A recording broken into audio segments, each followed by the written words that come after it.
So when I look at this meeting between European civilization and North American civilization, and there's these quotes, they say that the Native Americans, they laugh at us, the Europeans, when they see how much respect we give to our captains, and they say we only respect our captain, that is our chief, our source of authority, as long as he can convince us that what he's saying is like we have people with authority, but they are people that we respect their wisdom and they need to convince us. And they use the term noble savage. Noble means they are like the nobility.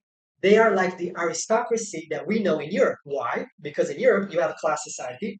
You have the huge mass of people, huge majority working the land and given some share from the produce to the lords, to the aristocracy. And their aristocracy, the nobleman, they don't work for a living. That's the whole point. All they do is fight in wars and hunt, and they have a lot of free time to develop their capabilities. And now Europeans come to North America and they say, well, everyone here are aristocracy. Everyone here as opposed to slaves, basically. As opposed to the separation of the workforce, the labor force of human beings and their own discretion and decisions. You are run by other people. Yes. And we take this for granted. To me, this is the definition of slavery. What is slavery? Working for other people.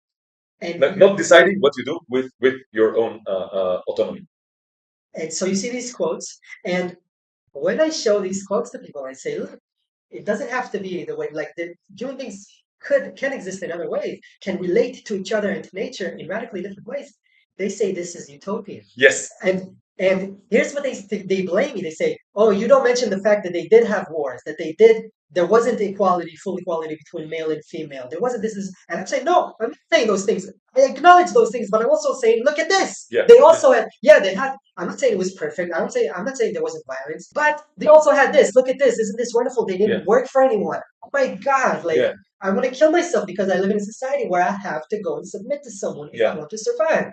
And this someone is just going to use me for a purpose that is not my own. And the idea of I can survive, I can feed myself, I have access to the means of production, I have access to natural resources. It's not owned by someone who tells me, look, I have everything. If you want to eat, if you want to share this, you better submit to me or to someone else. You can choose. This is your freedom. You can choose who to submit to. You can go and compete with other job seekers to be exploited by someone. In the free market. In the free world. This is free labor. Yeah.